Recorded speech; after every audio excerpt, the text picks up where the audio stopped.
I'm Fatheree. This is Dave. This is Trent. And this is Tex-Trek.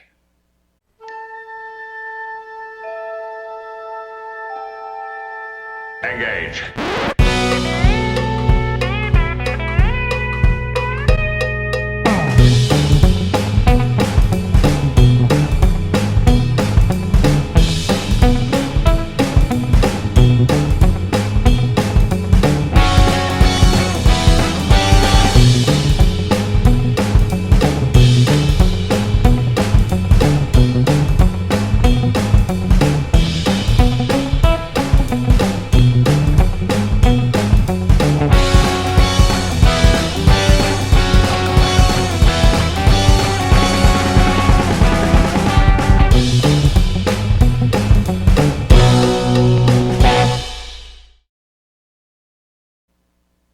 So welcome back aboard the Starship Texas for the 93rd installment of the Tex-Trek podcast, the home of Star Trek fandom from deep in the heart of Texas, where we talk all about Star Trek all the time. And today, we are talking about Star Trek PICARD Season 1, Episode 3, The End is the Beginning. This is the smoking section episode. Yeah. the vaping episode. Yeah, we might have Forever, it's going to be known as that. Might have is that the one with the triples? Is that the one with the vaping? The vape heard around the world. some on-screen vape pen action, some on-screen cigar smoking action. Yeah. Which I like to believe that's a Cuban cigar. Not since David Bowie's wife lit up in, Star Trek 6? Yeah, Mardia. Her and Kirk, Puff Passin. Yeah. Oh man, this is off to a weird start. It is. It's downhill from here. Shall we reintroduce our good buddy Trenton? Yes, so we have Trent joining us again, who you might recognize from some previous Star Trek podcasts, or some previous Tex-Trek podcast, I should say. Yep. And I am pleased to have Trent here to finally get some of his thoughts on Star Trek PICARD. So, Trent, before we delve into the episode, what are your thoughts on the show so far, 3 episodes in? I am loving it. I'm having an absolute blast watching the show. I was not really big into Discovery at this point. I think Discovery kind of stumbled out of the gate a little bit. As Trek tends to do. Yes, Trek tends to do, but this feels like one of the... it feels like they have an idea of what they want to do, and they're doing a good job of doing it. They're executing what they want to do well, particularly in this first little 3-episode Act 1, I guess, of the season. I think we're off to a great start, having introduced interesting characters that are going to hopefully go do interesting shit. So... I'm digging it so far. You know, I guess at the after show Ready Room, somebody related an anecdote about how, like, when Patrick Stewart is on the set, it's I don't know if this was Jonathan Frakes or mentioned in passing, but basically it's like as if no time has passed between when they shot this and TNG. Like, I'm sure, I feel like part of that has to be just like the presence he brings to it, his professionalism, and how well he knows that character. Yeah, I think that's the last thing you said nailed it. He just does such great character work on the show that it feels like he is Picard. He's not playing Picard. It's not Patrick Stewart we're looking at. It almost feels like this is Picard we're watching. Yeah, he has such a handle on that character. Exactly, yeah. So I've been digging it. No one can accuse the show of being perfect, I think, but it's doing everything it needs to do, I think. Nice. Now, you've watched a lot of Star Trek. I know you've seen all of the original series, or at least 90% of it. All of TNG, all of DS9. You're working on Voyager now. But I know that unlike me and Dave, you also watch a huge amount of just like modern TV. You watch more shows than me and Dave combined. Probably, which isn't hard to do. That's probably like most people. Well, you just rewatch Star Trek over and over again, so... Yeah. Well, yeah, if you count that, I probably watch more TV than Dave or anyone. But as a guy who I know like watches a lot of the... What is commonly referred to as the golden age, or like the prestige age of television, if you take like the nostalgia away, if you take your love of TNG away, how do you think like the quality of the show holds up compared to some of the other like hot things now? Yeah, I think it's great. I mean, I would say that it's it's up there with just about anything else that's on Netflix right now, at least. Anything else I can think of that's on like Hulu? What about HBO? Can it compete with I mean, what's on HBO? HBO right now? I don't know. They had Westworld, I guess, is still on there. I didn't watch the second season of that. They're adapting some Stephen King story I heard is good. Watchmen is on there right now, and Watchmen was really good. Yeah, that finished. Yeah, that's done. So, but it's recent. Yeah, it's recent. So I think it's good prestige TV. That kind of prestige format where everything costs $1 million and everything is ultra serialized. You're not groaning at any of the acting and thinking, oh, that's kind of old school acting vibe. No, not really. I mean, if anything, what me and Fatheree were talking about recently, that we kind of miss the old, non-prestige Star Trek where you get a story and it starts Captain's Log, Stardate, we're going into a spatial anomaly bullshit, right? And it ends with the Enterprise warping off into the distance. Yeah. Just those little self-contained stories. But I mean, given what modern TV is right now, which is prestige, quality, I hate that word, but that's what it is. Serialization. Yeah, exactly. Right. I think what you guys said, I think last week or so, that it feels like a very natural continuation of where TNG left off. Feels fresh. It doesn't need to be TNG. It shouldn't be TNG. But it feels like a really fresh continuation of, where we left this character off in terms of the show, I guess. So, well, I'm glad to hear that it holds up to someone who is a bit of a TV snob. I mean, someone who's like a bit of like a big modern TV snob, watcher. Yeah, someone who watches shows that don't have phasers in them. Yeah. Which is weird to me. But so we'll go ahead and talk about this episode specifically. Like you mentioned, this was kind of the capper on their 3-part premiere. This is what they showed at the actual official Hollywood premiere, and I think if we count Encounter at Farpoint as like this big 2-hour premiere, or Emissary as a 2-hour premiere for DS9, Picard gets kind of a 3-hour premiere. Yeah, it took them 3 hours to step on the gas. Or a 2-hour and 15.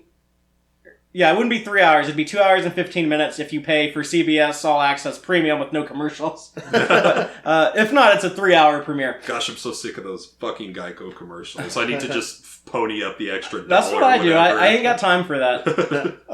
And again, this episode was directed by Hanelle Culpepper, and it was written by Michael Chabon and Akiva Goldsman, who have kind of been behind most of the show so far. So they've got some good scripting going on.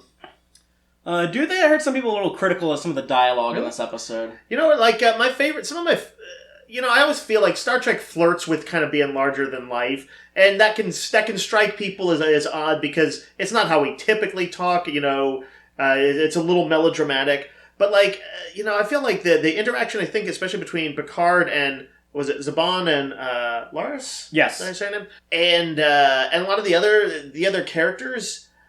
I think it only occasionally degenerates into something a little bit tropey. I think last week it got a little bit tropey with some of the, co-conspirator brother and sister team. When Raffi came out with her shotgun and she's like, I thought I told you never to show your face. I could do without. I don't want anyone else to greet Picard by saying, "You've got a lot of nerve," showing we've done that a couple times now. Yeah. The fucking hubris might be a trope that needs to be ratired in general. Yeah. But by and large, I feel like there's the interaction between the characters is very much at the heart of the show, and that it's been pretty strong. I don't know. Okay, and we'll get more into this episode one, of course, as we go along. Yeah, before we dive into the specifics, I just would like to say that the highlights of this episode for me were the introduction of Chris Rios. Absolutely. I'm really eager to see more of this character, to the point where I was a little disappointed in getting to know Raffi Mussaker, the other regular they introduced in here, because I didn't think that they didn't really impress me with her as much as they did with Chris Rios. I'm hoping that she grows on me over time.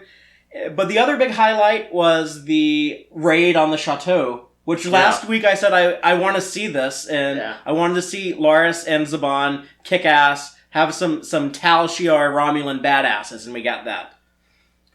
But do y'all want to go ahead and get serious about this? And sure. the story summed up real quickly. Yeah, let's hit the plot stuff. To give the short answer, like Dr. Girardi gave Picard, Yep. is Picard reunites with old Starfleet co-worker. Yeah, colleague. His former first officer, although I don't think they've said it on the show. No, yeah, they haven't referred to her as the XO, but that's how we know her from the Prelude comic. But he reunites with her, there's a lot of tension, they don't really get along anymore after the Hobus star went nova, but she does help him out, gets him a pilot so Picard can finally go off-world and look for Dodge, and we get the new character Chris Rios, and we get a ship, and Agnes Girardi is going to tag along. And then on the Borg cube, the mysteries surrounding Soji thicken as we're reintroduced to a TNG recurring character, a Borg named Hugh. Yeah, buddy. Kind of like a boy named Sue. He's only had... Was he actually only in 2 or 3 He was in episodes 2 total? He's in 2, yeah. Yeah, he's in iBorg and he's in Descent Part 2, but not in Descent Part 1. Right. Let's break this down a little bit more and kick things off how the episode starts with that flashback to Picard and Raffi immediately after the attack on Mars at Starfleet HQ. Mm-hmm. Did they de-age Patrick Stewart for that scene? He looks less liver spotty. I assume can't that tell they did. if it was just the lighting or what. Right, but... either that or they just turned, they just like turned up the brightness on it. Yeah, so you couldn't. Well. He did look a little de-aged. Yeah. Well, they have the budget to do that because we know that they did that with Brent Spiner as Data. Yeah. He looked better in the show than he did in the trailers. I don't know if they did it here with Patrick Stewart or if it was just something that they were able to do with makeup or what. Yeah. But he looked good. It was good seeing him in the uniform again. Yeah. Even though it was a brand new uniform we've never seen before. We got to see him in that uniform just in time to quit Starfleet. Yep. So yeah, what you see is basically him walking out of what was his sort of a last push to for the Romulan evacuation with apparently Starfleet really turning up their nose at it. They were synths are outlawed, and that was going to be one of the key aspects of the plan, right? Yeah, because they had They just needed the manpower.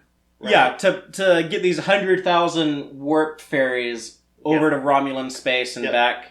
And this is where we learned that Raffi had a theory back then that the Romulan Tal Shiar might have been behind the attack on Mars and the synth uprising. She called it bullshit when Picard said that it was like a coding error. Right. Which, a fatal coding error or something like that. Well, that's a hell of a fucking coding error. I mean, like, these programmers need to be held a little bit more accountable. It must have been programmed by the same people that made the app to count votes in the Iowa caucus. Topical. But yeah, we see Picard referred to as JL. Yeah, good old new. JL. I haven't heard that before, but yeah, that is a level of familiarity that nobody. That he has with nobody, but we know that this takes place after what would have been his time on the Enterprise. Yeah. And since the whole arc that he had there was kind of growing a little bit more familial with the crew, especially by the final episode. I can see that he would now, only after that, tolerate it. So it does actually sort of fit his character arc. Because they all called him Captain, except for Dr. Crusher, who called him John Luke. Right. Nobody else got away with that. What if Worf did? JL. JL. You are without honor. If you were any other man, I would kill you, JL. Now, here's something. He comes out and he tells Raffi that ultimately she gets out of him that he made this pitch and he said, we either push forward or I quit, and you take my resignation. They take it. The quick indicator is that she gets fired because of his dramatic resignation. Yes. Yeah. But do we think that would really happen? That she would get fired? I think there's more to that because she was suspicious of not only the Tal Shiar, but true. Yeah. She also said that there's no way that this could have happened without a high-ranking Starfleet official being complicit in it. So they might have pushed her off to the side to get rid of her. Kind of drum out this conspiracy theorist. And I think they didn't actually full-on fire her, but she said like they revoked her security clearance. they must have like given her some type of like demotion or like some type of like lame assignment that wasn't what she wanted to do. And I kind of like didn't buy the idea that this would make someone, especially in this utopia of the 24th century, so depressed that they've become a drunk out in their trailer house in the middle of the desert. She said Picard didn't visit. Yeah. Well, I was talking about this with my girlfriend who I watched Star Trek with. And one of the things that she pointed out to me, I guess being like a little bit more of an ambitious person or maybe a little bit more career-oriented person than I am, is that, you know, for a lot of people, if they have like a driving passion where like they're doing like their dream job, if that gets like taken away or diminished or anything, it can be very soul crushing. Yeah, right. It's like the House of Cards crashes down. No, Picard just went off to go write his memoirs, I think she said. I mean, he had already been to the top of the mountaintop, the admiral, so he was able to walk away, but she was still climbing up. So. Right, he was literally kind of at retirement age, so him grandstanding is not that big a risk for him. Yeah. For her, it's literally like the rest of her life is turned upside down. Right.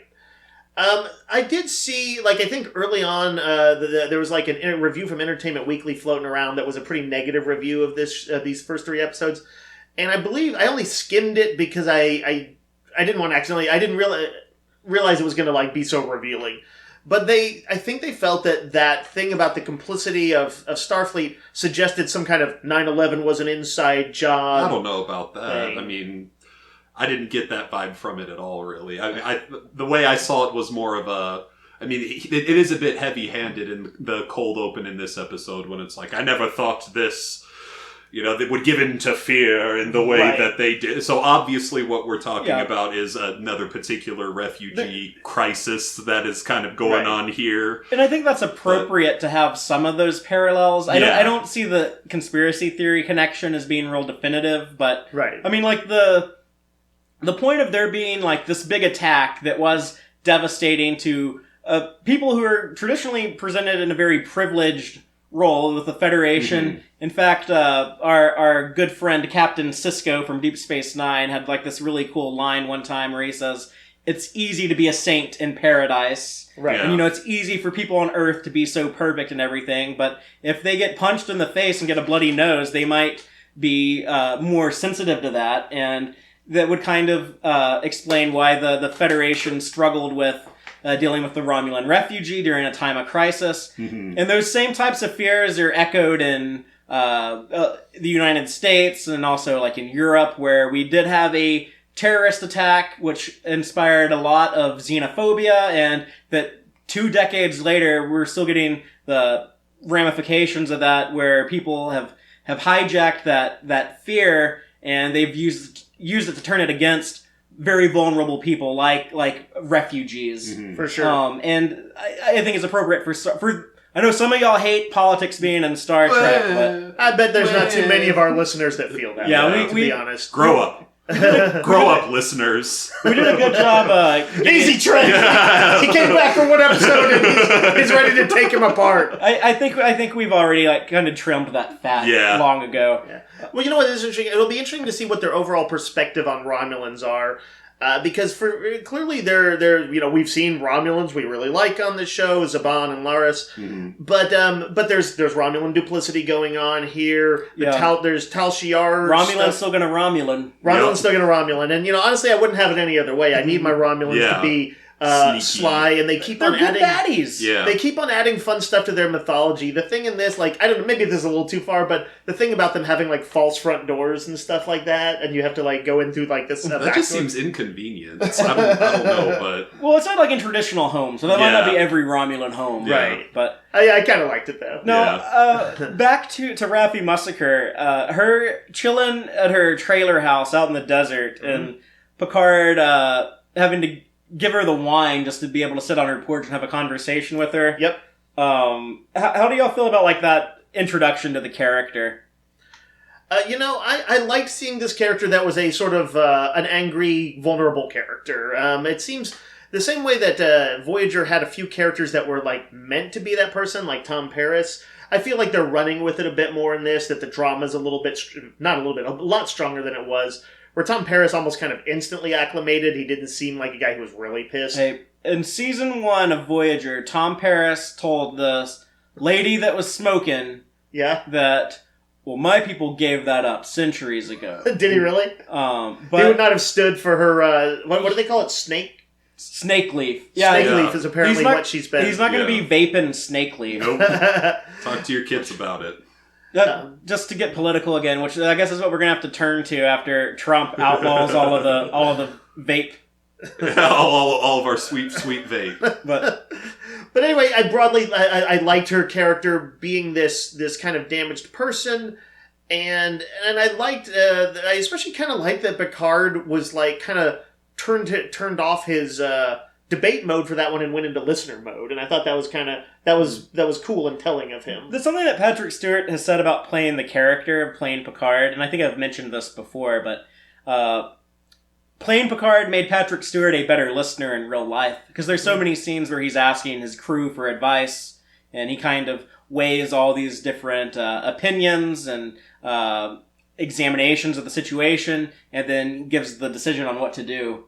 And I try to do that after I heard Patrick Stewart said that. I don't think I'm a great listener by any means, but I do try to, what if I just, ask everyone what they're thinking, and then use that to, formulate what my suggestion is going to be. And you could have worse role models. Yeah. Yeah, that's not a bad way to tackle situations. Where did you land on Raffi as her introduction? Yeah, I liked her character. The introduction seemed a little bit, like I said, tropey, I guess. Mm-hmm. The greeting him with a phaser pointed at him on the front lawn was a little...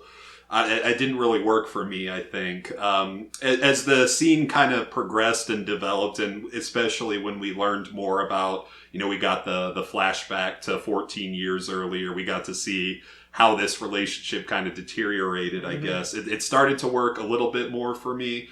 It does seem that she goes very quickly from... get out of here, to, by the way, here's Rios, and by the way, I'm coming with you. Maybe I didn't quite buy that, but I'm curious to see where they take the character, given where they, where it's at right now, I guess. So. I guess one of the things that bothered me was it felt a lot of, telling and not showing. Mm-hmm. In television, you want to show, not tell. But there's, telling us how miserable she is when she says, I'm out here in the trailer park and you're in your nice, beautiful chateau mansion that I saw on the news. And Picard is like, oh, you see things that no one else sees. And they're just telling us all this stuff about her. That's kind of my thing. Yeah. And we see a little bit of that more later in the episode. I'm hoping that as we see more and more of this, I'll come to really value this character. Mm-hmm. I guess, she said that she had evidence of the Tal Shiar Starfleet connection, which I don't know. She almost makes it sound like she never showed it to Picard, and I would think if something that serious, he would be like, "Well, could you show it to me?" So I'll be curious to see how that plays into it, and whether he did, whether he's really aware of it. But yeah, I think we see her we do see her do some legwork here, and I guess one of the more show but don't tell scenes was when he sends her information on the synths or something from Bruce Maddox. Or Bruce Maddox. Yeah, she's tracking Maddox down. Picard knows he has to find Maddox to find Daj's sister. Yeah. And I don't know if do we actually see what it is she does that allows him to track down where he is? Or is it just kind of like... That was my sense, was... She has a lot of points into Google Foo. Yeah.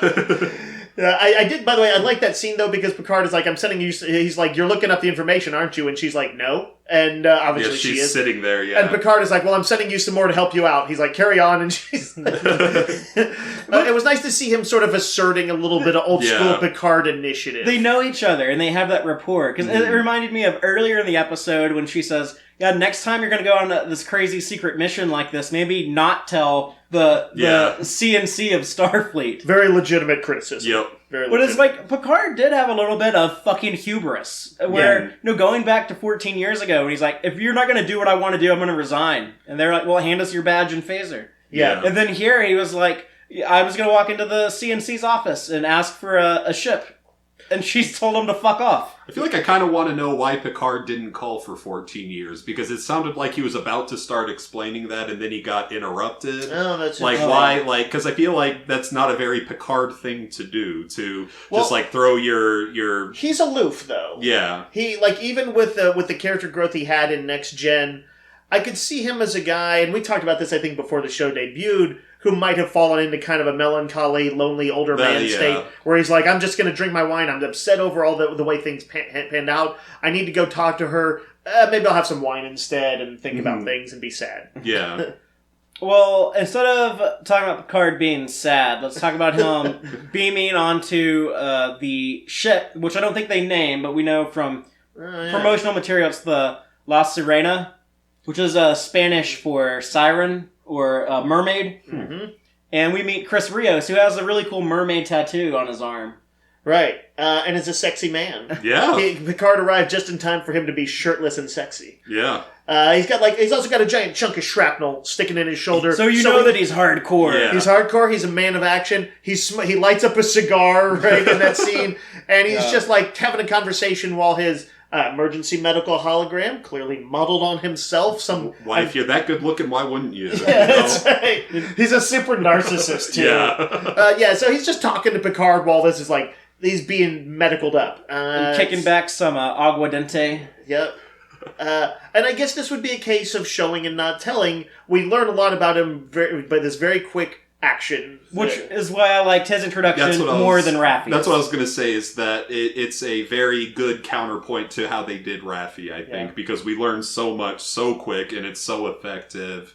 It just kind of looked better in comparison to the Raffi kind of rollout, I guess. I mean, arguably his thing was a little tropey as well. But it's a pleasant trope thing. Yeah. Like I think we all like outlaw captains. You know, it's you can't go too wrong with it. I did worry that this felt a little bit too much like the other Star franchise, and we got like some Han Solo vibes here. But the idea of like this character who I guess lives alone on his ship and has these holograms modeled after himself, it hammers in the idea that he is lonely, that he is isolated, that it's just him and himself. Giving the actor these different accents for the different holograms might come off as a little silly, but I think that was fun, and it's probably easier. Star Trek needs some fun. Yeah. Dave, one thing that you've mentioned before, that when you run your role-playing games, that it helps you to get in character for different characters you have to play as if they have an accent or some particular way of speaking or a gravelly voice or whatever. You give them different voices. I figured it was so the audience could tell which was which. That too. Yeah, so I think that it was just kind of a convenient without... It's me, the emergency medical I guess they could have had like a very clear, like one is wearing like a doctor's, whites or something like that. But yeah, I think they're like, this is kind of a more fun, playful way to do it. I was pretty on board that. Yeah. Now, what was this book? Oh, right. You looked it up? Or... Oh, gosh. I looked it up. I name? Googled it very, very quickly, and I've forgotten everything I've read about it since You said it was about death. Yeah, it was about death. It was a philosophical book about death. Do you remember what it was called, Fatheree? Was it called Tragic Sense of Life, I think? Yeah. And so, Trenton, you were the one who looked it up. You did the research. Yeah, research. I Googled it really quickly. But no, I mean, it's a book by a philosopher and just talking about the hopelessness of life without an afterlife, how you give into not kind of a nihilistic or, I probably have no idea what I'm talking about, but outlook unless you believe in an afterlife, basically. That's interesting. I mean, certainly he's a guy who seems like he's got that tarnished sense, he's... that a lot of those kind of roguish captains do. He's a bit of a fallen guy. He's probably is a bit nihilistic.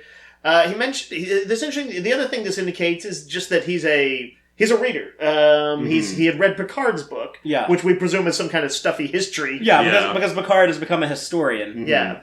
But that's an interesting approach. He's rakish, but also learned. Well, he's ex-Starfleet, and we know anyone who went to Starfleet Academy read damn near every piece of literature ever and can quote all of it off the top of their head anytime it's convenient to have that dialogue on screen. Has he read the books of Dixon Hill? Who hasn't? All of us have, right? I mean... Well, we also learned that he was an executive officer on a ship, and that he feels guilt after his captain died. Well, does Picard say that?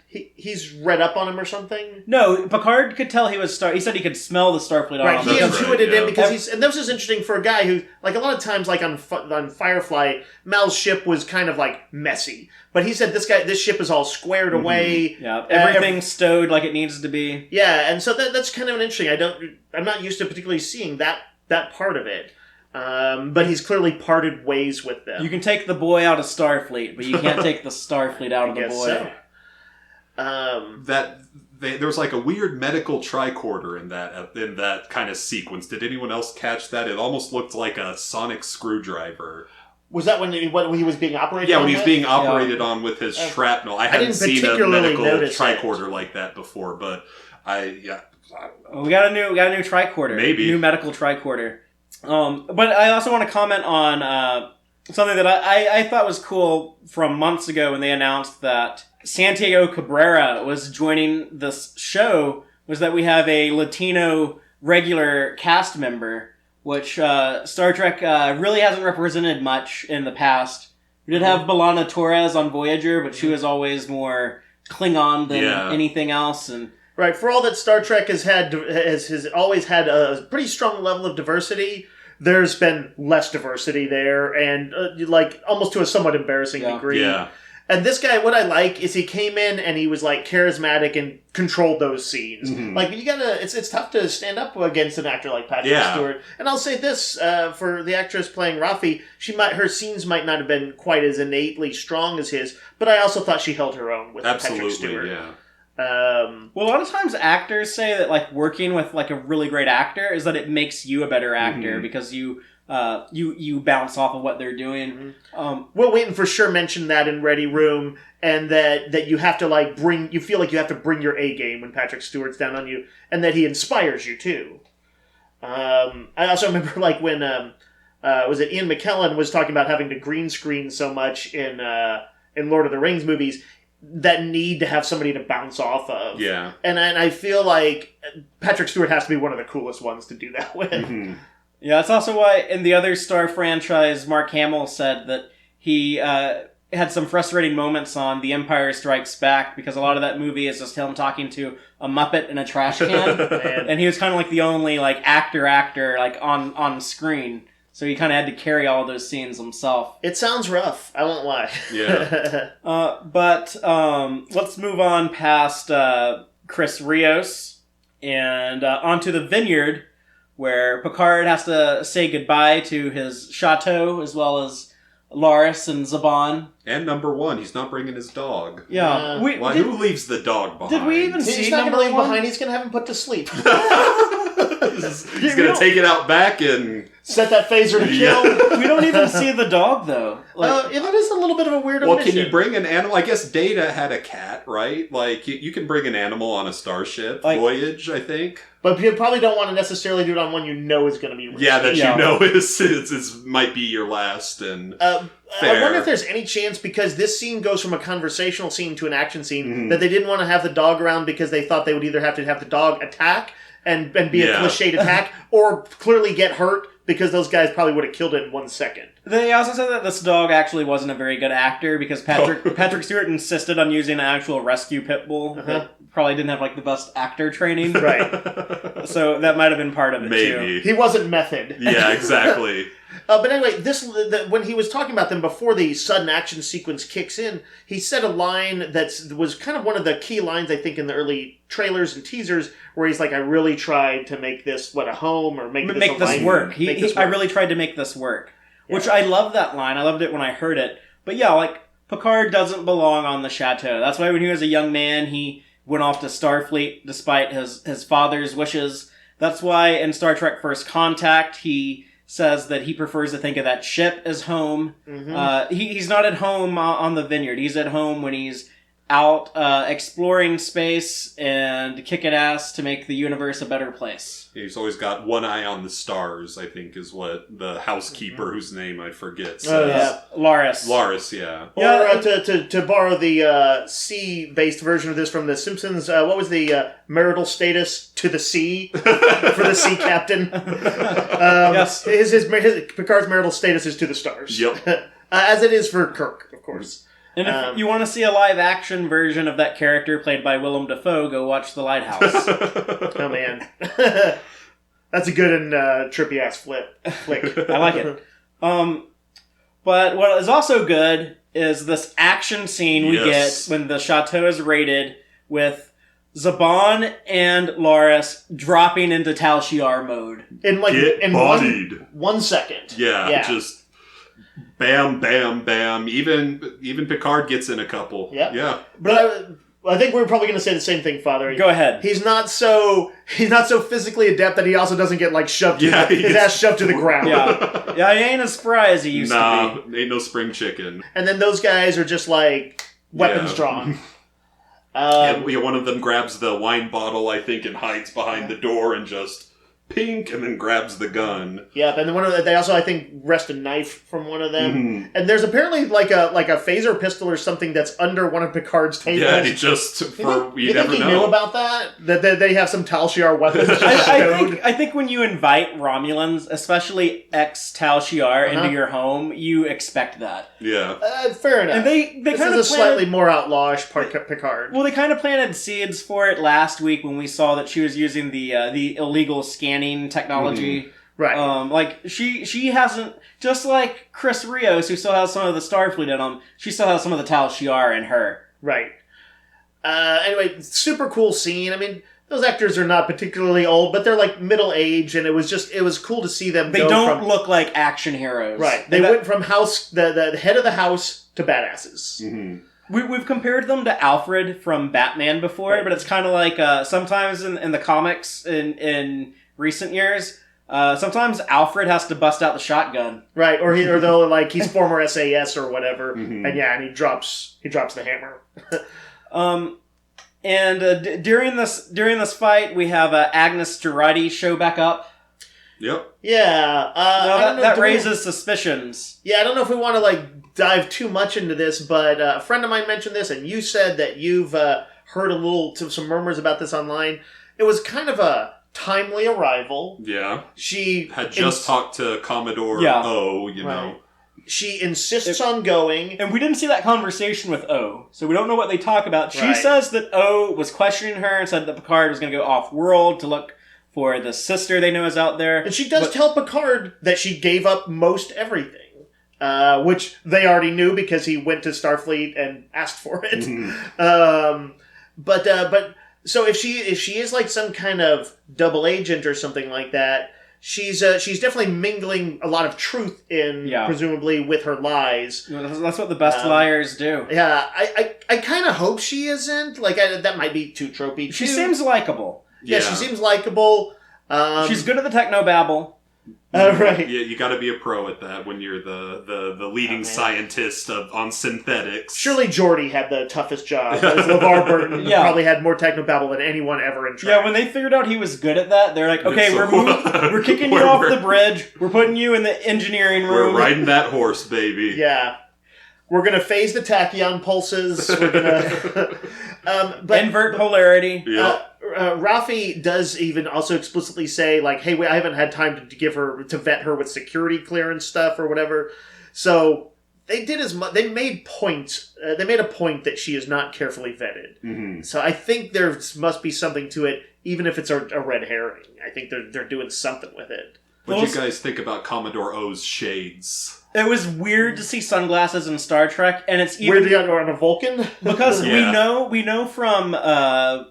from past Star Trek that Vulcans have an inner eyelid, and they even I think that goes back to Operation Annihilate in the original series. Yeah, but then in Enterprise, we see Archer offer a pair of sunglasses to the Vulcan character T'Pol, and she's like, "No, I don't need those. I have inner eyelids." So. It might have been that she was trying to be a little incognito. She didn't want anyone to recognize her as oh, that's that Commodore who's head of Starfleet security. Or she might have had cool super secret spy sunglasses. Right. It gives that vibe of an FBI agent, if nothing else. Sunglasses do exist in the 24th century, by the way, because we do see them in Star Trek Voyager. Did Picard wear sunglasses when he drove a dune buggy? Those were safety glasses, not sunglasses. All right. I thought there was something on there. Also Data, which doesn't really make sense because he has, like, robot eyes. Yeah. It's just for the look. Moving past all that, though, we get this interrogation with a captured Zotvash operative. Yep. The cool way that they shot this was intercutting it along with what was going on the Borg cube. So let's talk about those sequences a little bit and how they tie together. And whenever we switch over from Picard to the Borg cube, I like to sing a little Soji on the Borg cube. Whack. Boo. Boo. It's like smoking in the boys' room. Boo. I kind of liked it. Okay. Our listeners should give me a comment and let me know if you like that or hate it, because I'm going to keep doing it until people tell me to stop. Look, the really cool thing they could do is somebody who can like play a little guitar could just rock that out and make it a little more polished. It's not that you don't have a fine singing voice. Oh, that's too much work. But I bet somebody. Let's talk about the this Borg internet, shit. Fatheree. Let's talk about Anyway. this Borg shit. All right, let's do it. We get Hugh back. Yes. To no fanfare. Interestingly, they introduce him. Well, they almost don't even introduce him. Soji is talking to him. He's like the executive director of the whole reclamation project? He's or the this director. area? He's the director that they mentioned last week when Soji told Narek, "Oh, you'll need permission from the director to, oversee our deborgifying." And he's like, "No, actually, I won't." So I assume they were talking about Hugh, and he had some interesting comments about the Romulans. He, I guess, had signed up to work for. Or I don't know, maybe like he was captured and this was like the only thing he could do. We don't really know. It's mysterious circumstances. The last time we saw him back on TNG in the second part of Descent, he had been part of like a group of sort of rebel Borgs that had been like, they'd gained an individual identity. They went renegade with Data's evil brother Lore. But like there was a separate group, right? He was part of a group that was resisting Lore's influence. He was part of the original group that went with Lore. And then he renegaded against Lore. Right. So he's a double renegade. And they made out that he was going to kind of take over maybe that leadership position. Yeah. So anyway, this is kind of like maybe not an ideal, like it's not as quite as hopeful as I might have hoped for him, but he's doing big stuff. I mean, he is running this whole project. He didn't build a utopian Borg society, though. The line of dialogue that I wanted to comment on was when he said that most people treat the ex-Borgs, or ex-Bs as they call them in the show, is either as property to be exploited or a hazard to be warehoused. And then he says, our Romulan hosts see us as both. Yeah, which sounded very Romulan, and I thought that was really, really cool. And we know that Borg fear is a thing in the Star Trek universe. Yeah. What do you think? What do you think his motivation is right now? What do you think he's getting out of this or wants to do? He's probably more concerned with the Borg drones on the ship that I guess are that they get some humane treatment. Yeah. That would explain why he's kind of close to Soji, and he seems to he's advocating for her. He's going to get her in to talk to somebody who's one of the ex-Bs, that's clearly it would take his permission. Yeah. Yeah, he complimented her for comforting that ex-B in his native language and saying, that's so good that you're that considerate and you're doing that. And they kind of have a rapport as two of the few non-assholes on this cube full of a bunch of punk-ass Romulans. Yeah. That are just jerks, it seems. Yeah. Like a lot of Romulans are. But that said, we also, there's apparently researchers from all over, that random chick in the previous episode who, said that what's his name was hot? You're talking about Dr. Naashila Modustafi? Very nice, Fatheree. I knew I could get that out of you again. I didn't know if you could pronounce it again. She seemed alright.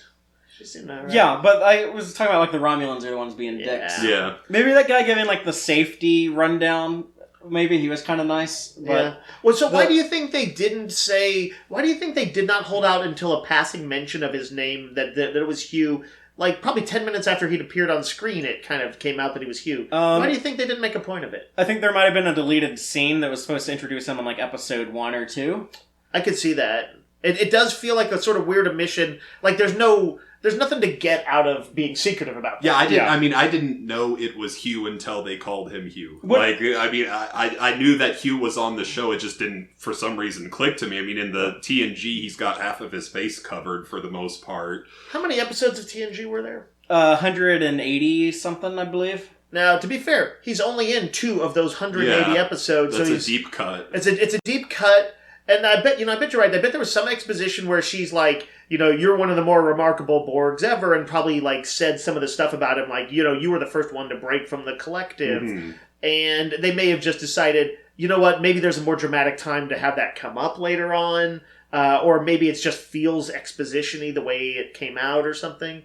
But yeah, I think you're probably right. It's either a cutscene or maybe it's just not important yet. What I thought was really cool was as soon as he started like talking and walking around, he felt like Hugh again. He did. Yeah. He had the sort of soft-spoken, sort of empathetic quality that defined him. Let's talk about Ramda, the ex-Borg that we also meet in this episode. Yeah, in a little bit of a One Flew Over the Cuckoo's Nest room with some broken... they're the Romulans ex-Bs, ex-Borgs, that were the last people captured by this cube before it went offline? Yes. Is that right? Yeah, they were on a ship called the Shaynor. They were assimilated by this cube, and then whatever happened to it to knock it offline happened. And was that like Janeway like hitting the off button or whatever? Because I haven't watched that episode yet, but you can spoil the basics. Well, it could tie into some of the stuff that happens in Voyager that affect the Borg. But speaking of Borg on Voyager, he says that as far as he knows, these are the only Romulans ever assimilated by the Borg. Mm-hmm. But we meet a Romulan Borg in Voyager season 3, so. Really good episode where Chakotay meets a sort of a colony of ex-Borgs on them, who seem to be doing a better job overall of integrating and with each other in society than these guys are. Yeah, and I don't know that's a good one. That's one for you to look forward to, Trent. I'm looking forward to it. Do you think that's just them being a little bit sloppy with continuity? Like, obviously, I don't expect them to mention every episode. He put the modifier on there that I know of, so he just didn't know about them. You shouldn't look more into it. That was off in the Delta Quadrant. So so to be fair. Well, we get some Romulan soothsaying, I guess, from Ramda. She's kind of treated as like a fortune teller. Does that work? What is special about Ramda again? I understand she was on the last ship. She's like a mythology expert? Yes, she's an expert on Romulan mythology, even though she says not to call it mythology, because that word doesn't exist in Romulan language, apparently. And Soji is on this quest to...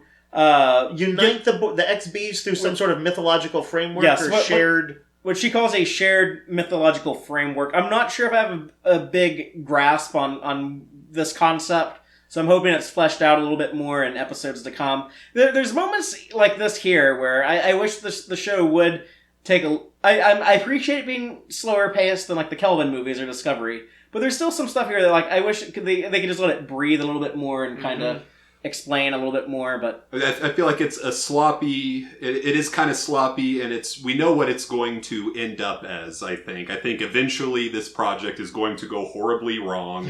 The Borg something is going to go bad with all of these Borgs that are around, and so I guess we have to have some sort of way to get there. And I guess the way to get there is we're looking for a shared mythology for the ex-Borgs. I think that'll serve some other story purpose too. Like, maybe she is right, and that is ultimately how they'll get them out of it as well. God, Lord knows Hugh should have some ideas about getting people out of Borg mode.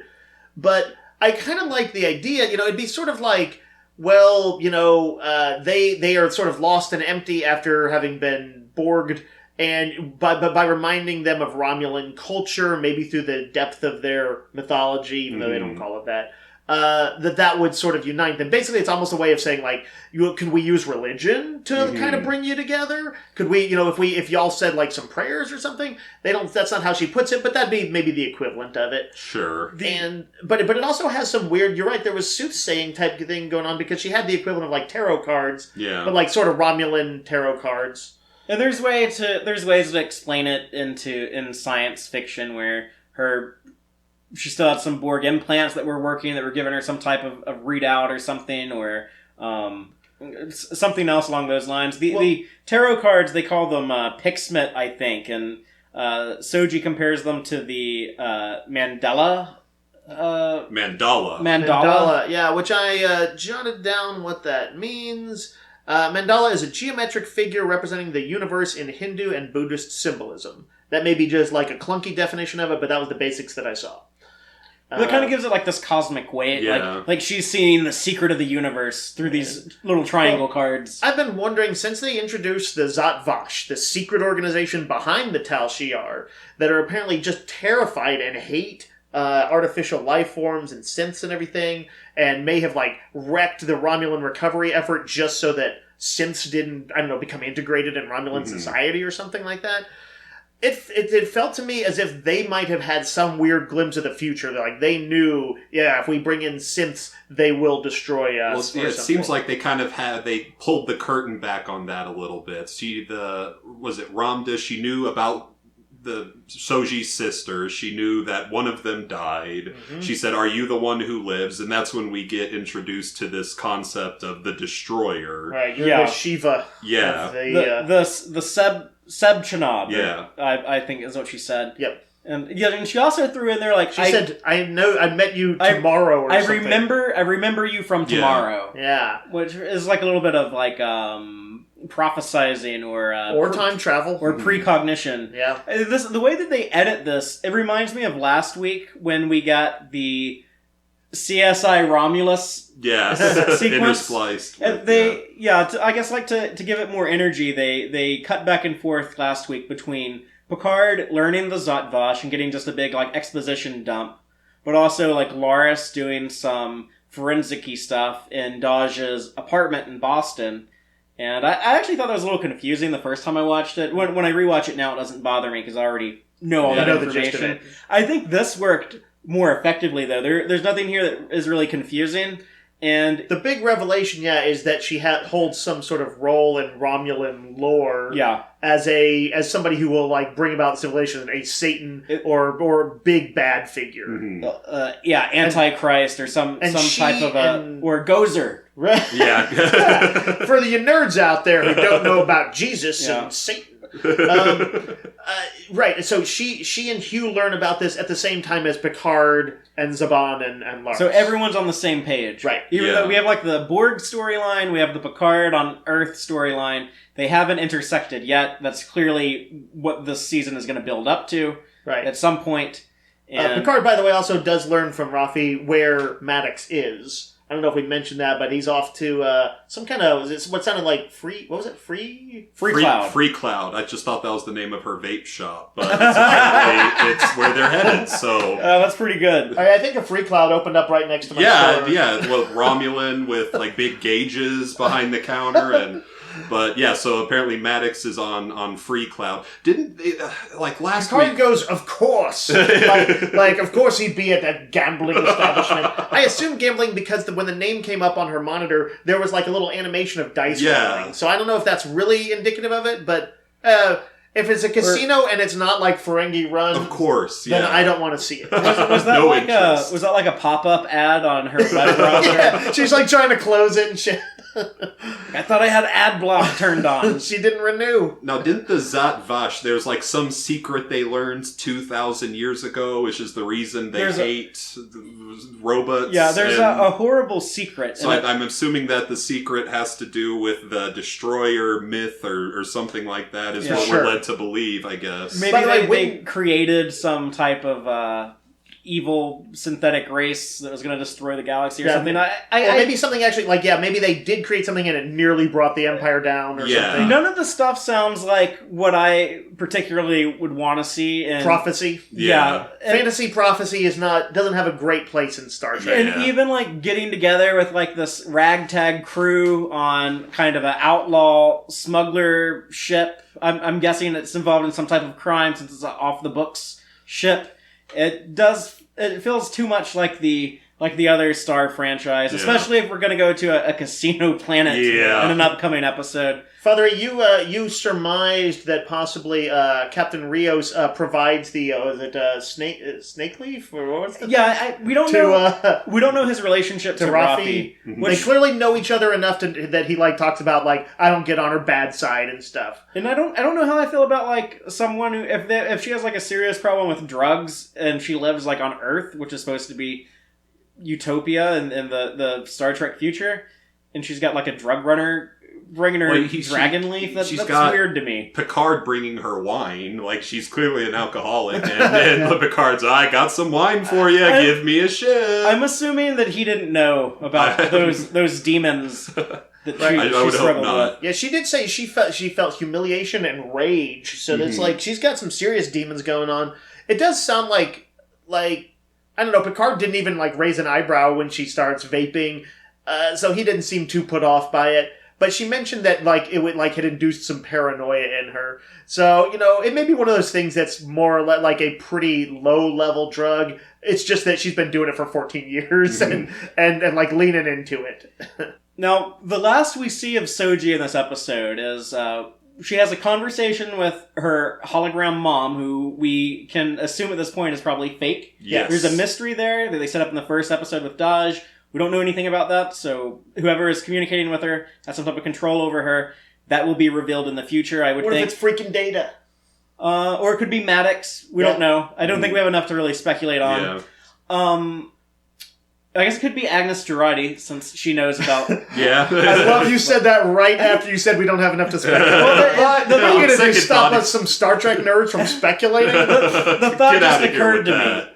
Yeah. But we get some, I guess, a little bit more sexy time with her and Narek. Mm-hmm. And he says, like, it he clearly... uses the L word. Yeah, he pulls out the full-on manipulation, says he might be falling in love with her. So do y'all believe him, or do y'all think he's being, like, a shifty Romulan bastard? Oh, shifty Romulan bastard, I think. But I think it could potentially develop into something more. I don't know. Right now, we haven't seen any particular redeeming qualities of him. He's just seemed like a kind of duplicitous guy because of the behind-the-scenes conversations.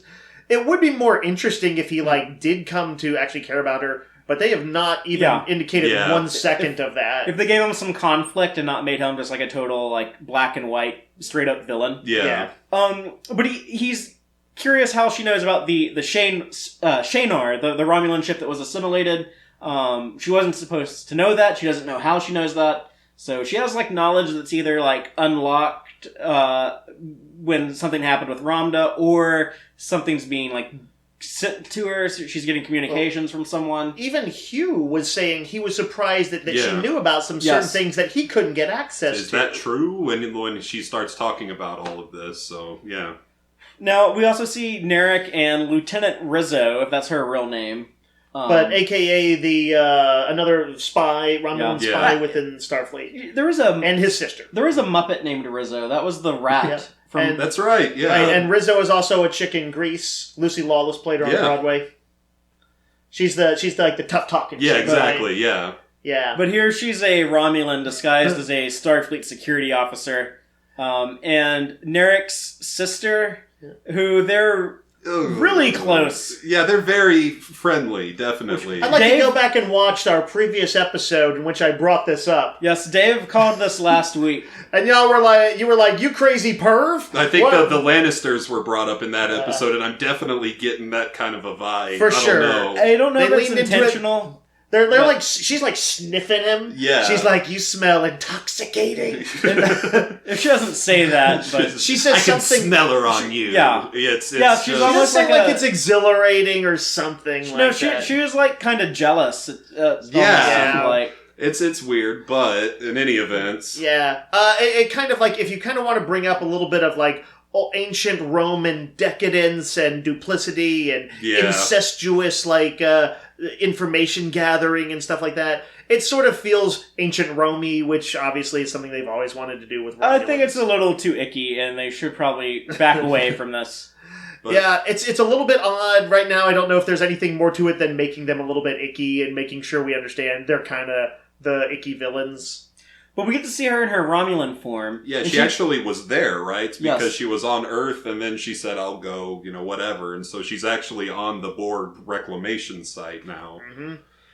And I know that our dear friend Brian really wants them to have transwarp beaming, like Spock Prime was able to do in Star Trek 09, when he's like, oh, Scotty, you figured out how to like beam from one planet to another, and they beam Kirk and Scotty onto the Enterprise to explain how they got back on the ship. Yeah. And those Cullen movies don't really bother explaining stuff like that. When in fact that was probably just a hasty plot point to make to get them back on the ship. But that could be how Rizzo gets from Earth to the Borg cube. Brian could have gotten his wish.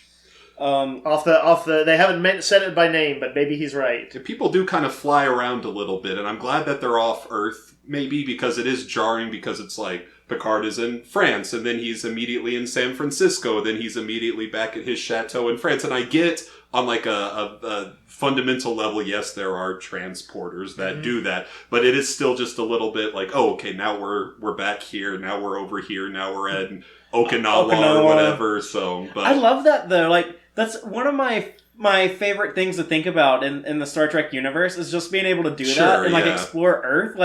Like me with my brain that was forged in the 20th century, I wouldn't even need to go off to the stars like Picard to go explore the galaxy. I would be content just on Earth, just going all around the planet with a transporter. I'm just going to go to Antarctica now. Yeah. Or I'm going to go to New Orleans and eat some Creole food at Cisco's restaurant. Yeah, man. Did they, when he went to Starfleet in the first episode, is that the one where you saw him walk out of a thing that looked like it was a sort of mass transport thing? That was the second episode. That was the second one. But clearly people were just coming and going pretty regularly in that.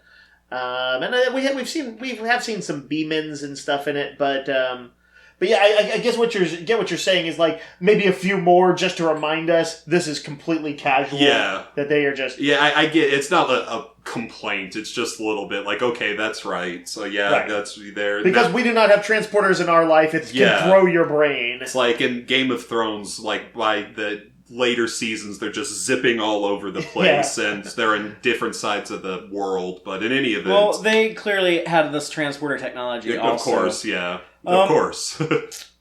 But that is pretty much everything up until the very end scene. Where y'all want to talk about those final moments on board the La Serena? What, the scene that made me tear up? Yeah, no, I didn't. Someone's cutting onions in here. I don't know what's going on. I didn't have this. I didn't have this reaction that y'all had, so I'm a little envious. Yeah, sorry, Father. I know you've had you can have the emotional reaction to Trek as well.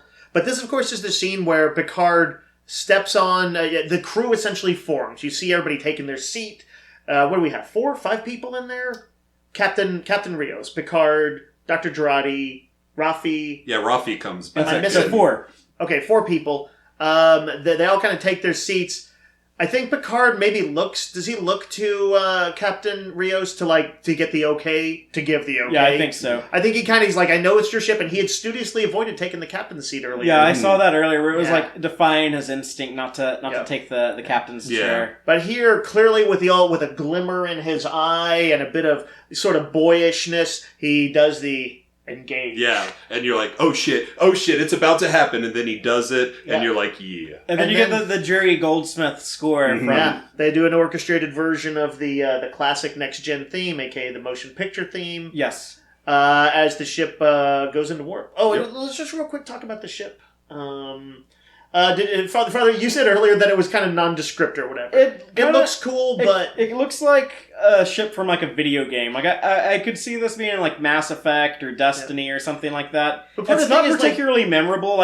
If I asked you to, okay, draw, the outline of the shape of the ship, do you think you could draw something that would kind of match up? It's got 2 spiky things. It looks like either the ship's a little bit on the old Buck Rogers show, but it looks more like the Vulcan warp sled in the motion picture. It does seem a little warp slutty, I guess, but I wasn't particularly crazy about it, but I also don't hate it. It doesn't look like something from Star Trek. It certainly doesn't look like something from Starfleet, but it shouldn't, because... It looks more like something from Star Trek than I would say the Klingon ships did in Disco season 1. Yeah. Well, some of those were worse than others, but I think also video game ships have also just gotten casually very good. Any random ship kind of looks cool in a video game these days. So I don't know that the fact that a video game could reproduce it easily, or that it could have been a ship in Mass Effect, necessarily means it's a problem. Not every cool smuggler has to have a super cool ship. But, it is going to be the ship of the show. So. Yeah. It's just, one of the things I like in Star Trek is seeing, the Federation ships. Yeah. I really like all those design aesthetics. And I like seeing, the evolution of those designs. And it's hard for me to get excited about this particular ship, but it's not that big of a deal. Maybe if they had had like something that was a little bit more of the clear sort of, not the full warp nacelles you would expect on a heavy cruiser, but like something that kind of clearly looked like their scaled back, smuggler ship version of it. Something that used a little bit of the iconography of ships. Like something that had like a recognizable deflector or like impulse engines. I could see that. I kind of agree with you on that. In fact, this would work better for me if they establish it's actually like an alien ship that he's acquired. It's not something that was like manufactured by Earth or by the That'd be dope. It was like it's like an Orion Spice Runner ship or something like that. Yeah, that'd be cool.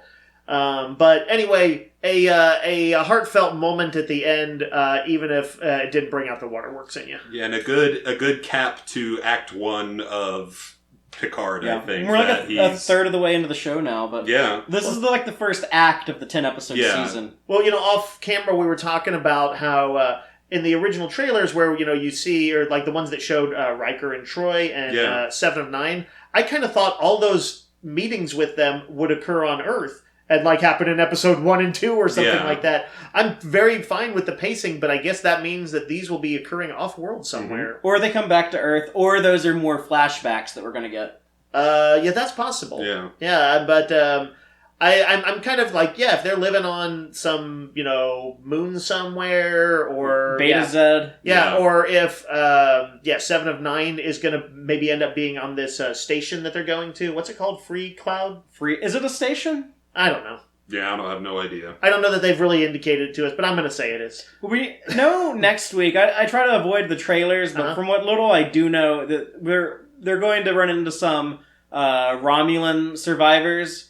And I think we're going to pick up Elf Boy, Elnor. I was wondering when we were going to get him. So I thought it was going to be in this episode. Yeah. I'm pretty sure I saw a split second of what looked like an old-style Bird of Prey from TOS. Well, we know that's going to be in the show eventually. Right, but I think it may be next episode. And that's cool. I'm like... Yeah, the balance of terror ship. Yeah. Does anyone else have any other comments on this before we go into the Easter eggs? I think that covers it for me. I have a quick question about the Hobus supernova thing. And I don't know if this has been explained or what. Picard basically led a... We know the Romulans kind of revere him, right? And so he must have pulled off something. But apparently the mission was abandoned based on the introduction of this. And I was also thinking, per the Star Trek Kelvin, the first Kelvin movie, the 2009 Star Trek, Spock... Nero's wife and shit died, and that's why he wants revenge. So clearly, and that actually still did happen, right? That separate timeline does form. And if that happens, then that means there's at least some partial failure, too, right? Does that sound right? Yeah, there were Romulans that died, and there were Romulans that survived. Mm-hmm. Okay, and enough Romulans for him to be hero. We'll probably still see some more stuff through flashbacks. Yeah, we don't know all the details yet. They're going to stretch a lot of that stuff out, it seems, and I'm okay with them slowly revealing this stuff. Yeah. I wouldn't mind if every episode maybe contributed a little bit more to this unknown backstory. Mm-hmm. I think that's actually kind of a clever idea if you're going to do something 20 years later. I like that shit has happened in this 20-year gap. For sure. And I like them taking their time to fill us in on it. Next week I think we will get more answers because we're going to meet some more Romulans. So we'll kind of need an explanation for them. Right. That's the best way I can answer those questions is to say, just wait till next week. I'm okay with that. Yeah. Shall we move on to the Easter eggs then? Sure. So these are all the little Easter eggs that I noticed in this episode. If there's anything I didn't pick up on, be sure to let me know. But I'll go ahead and start off my list. Starting with in that opening conversation in the flashback between Raffi and Picard. I guess in the destruction of the Utopia Planitia Fleet Yard, she mentions ships from the Beta Antares shipyard and the Eridani shipyard. Those have actually been referenced on some of the dedication plaques that we've seen on ships in previous Star Trek. We also see Vasquez Rock again, which kind of bothered me because they actually label this as Vasquez Rock, even though they CGI it to look like a different location. It has the trademark rocks that you've seen in the Gorn episode and many other Trek episodes. Yeah, this is where they were watching the Proto-Vulcans and Who Watches the Watchers. It's where Chakotay has an adventure with a little Kazon boy played by Aaron Eisenberg. Kirk fought the Gorn at Cestus 3 on Vasquez Rock. 2009 Star Trek, this is where Spock beamed down to Vulcan. Yep. It shows up a lot. And now they literally have used it, but they CG'd some extra stuff in. Fatheree, obviously that stuff was kicked up during World War III. Yes. Naturally. In the past history. The opera music that Dr. Girardi is listening to is actually from Discovery. This is what Dr. Culpepper and Stamets listened to. Oh. Is this the one that Stamets had to be dragged to? Like, he's like, I don't do opera. The Casselian opera. Does anybody know what the Casselian opera is? Nope. All right. For all we know, it could be a made-up Star Trek opera. No, we do know it. That's what Culpepper and Stamets listened to on a date they went on, and then... Yeah, but like, is it a real opera that exists in our real world time? Casselians are like aliens, is the implication. That sounded like an Italian name, too.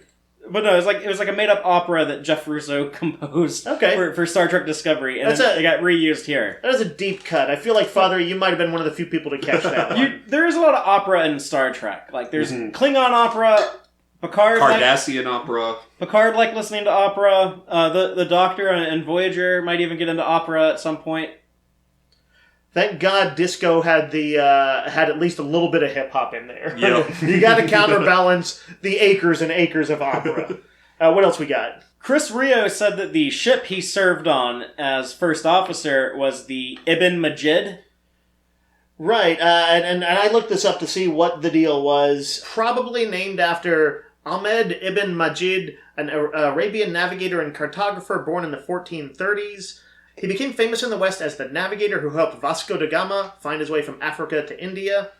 And by the way, he also wrote poetry and prose and was known as the Lion of the Sea, much like myself. That's what we all call you. Or basically is an old Earth explorer that it would make sense for Starfleet to name a ship after. Yep. Next up, when Raffi Mussaker is researching Bruce Maddox, it seems to have tracked him down to Free Cloud. We see some text on her display that simply reads Gorn Egg. Right. And we don't know if that's like a code name for something. This is two Gorn references back to back, with this week and last week calling out the Gorn hegemony. I'm getting excited.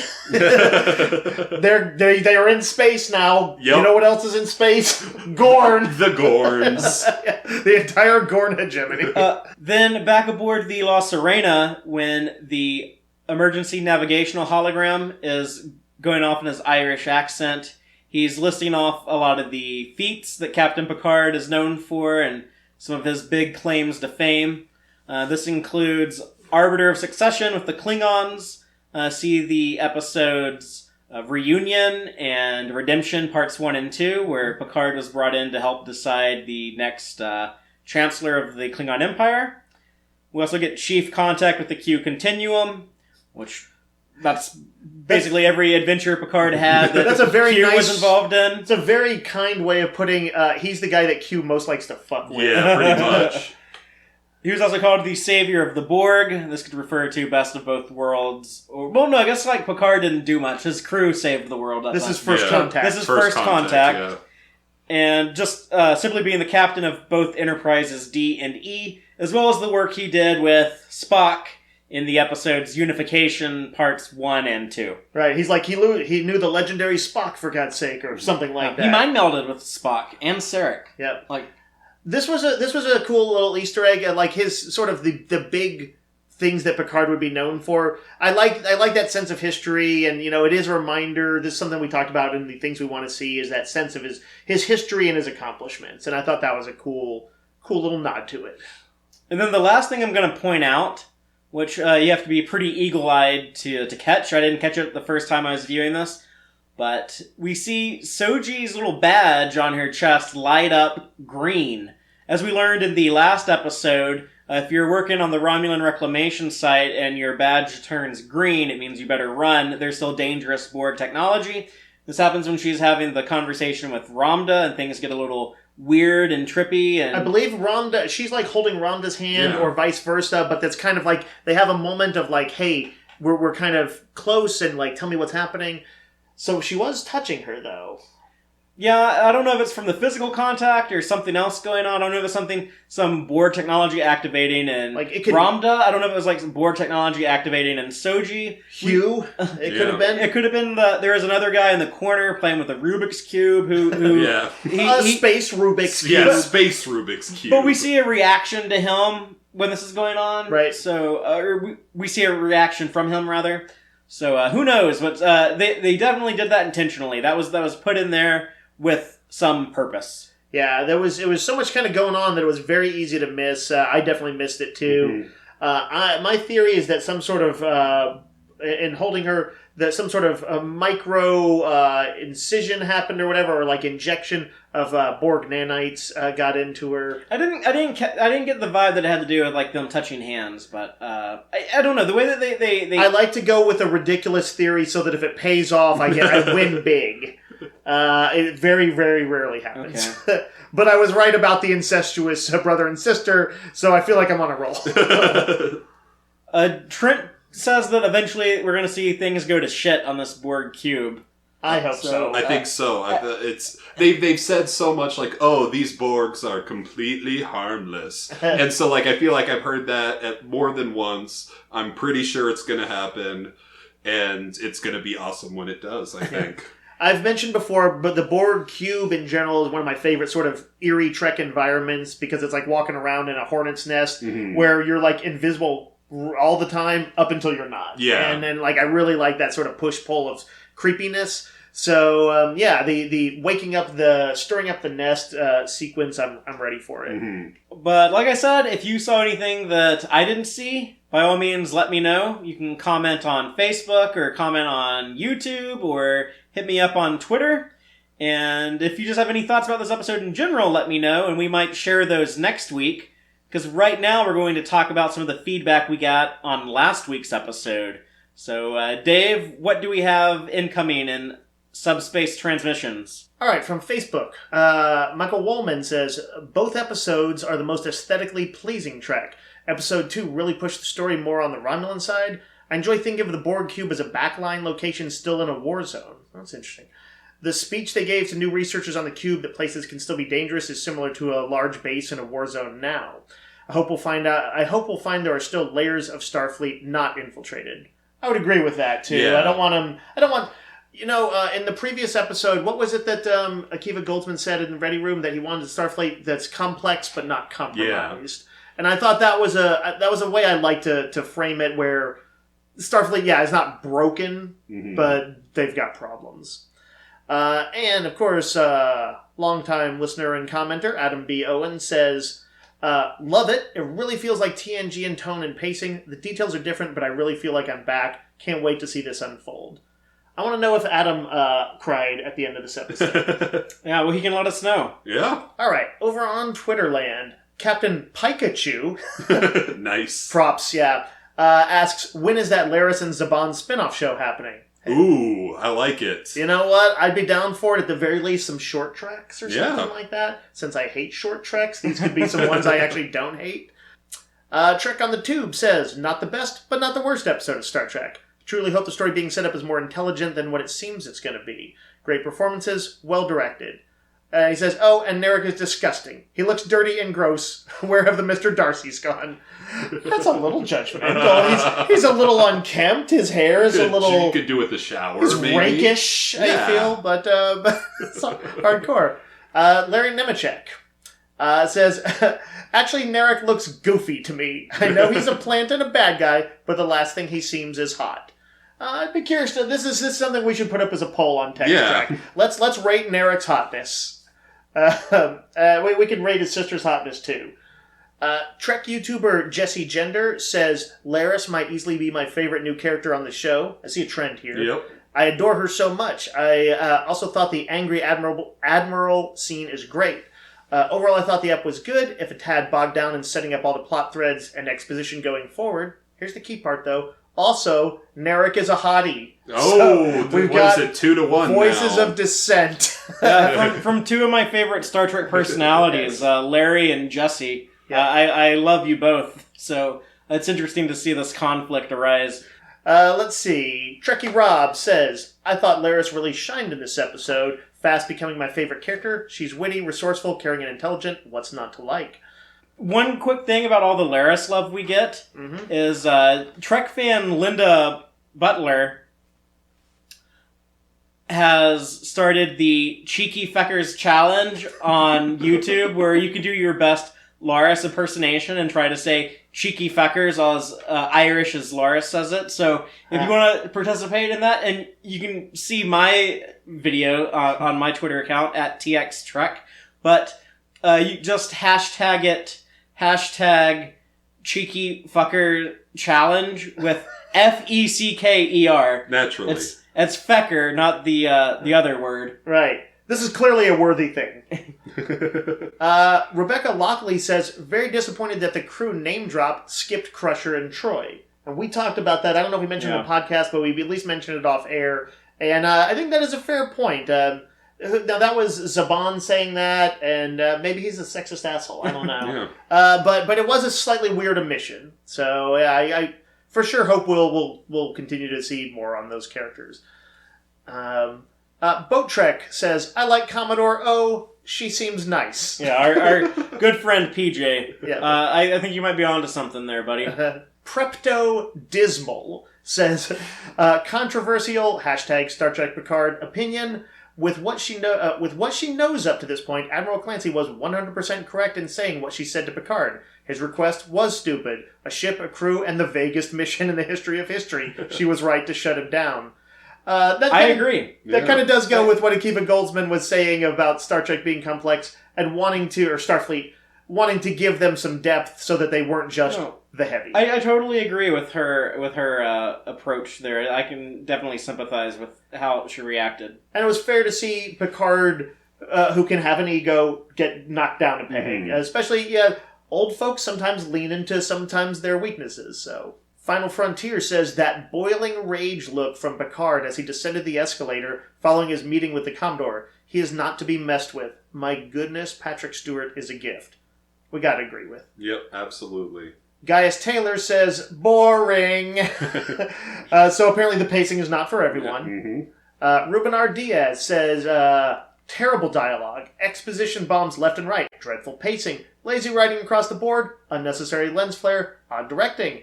Star Trek Firefly started off average and is now spiraling towards complete mediocrity. All right. Didn't hit. And that's all we've got for this time. Yep. So that will do it for The End is the Beginning. But next week we will be discussing episode 4, Absolute Candor, directed by Jonathan Frakes himself. Ooh. So we get Jay Frakes and P. Stu collaborating again for the first time in a while. It's going to be awesome. Does that mean for sure that he shows up? No. Okay. Because it could be kind of cool. He's just directing an episode. He's gonna be in it. Well, he's gonna be in an episode, and he's gonna direct an episode. I don't think they're gonna... It would actually make more sense for it not to be the same episode. It's probably true. But I'm putting all my money on it because I like the long con. Okay. Well, we'll see. I don't really see... No, they would have put him in the trailer. It would have been in the trailer, which I didn't watch, but I would have heard if it was in there. So I'm going to say nay to that. All right, we'll find out next week who's right and who is dead. But check us out then. We'll be back Sunday, hopefully by 8 p.m. Central Time. And you can also catch me on the Boat Trek YouTube channel discussing that 4th episode with my friend PJ. So be sure to subscribe to Boat Trek and you won't miss me showing up over there. Nice. Until next time, live long and prosper, y'all.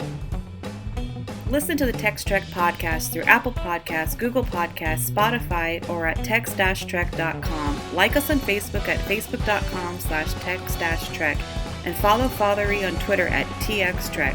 Please support us by liking our videos and subscribing to our channel on YouTube. Thank you and take care.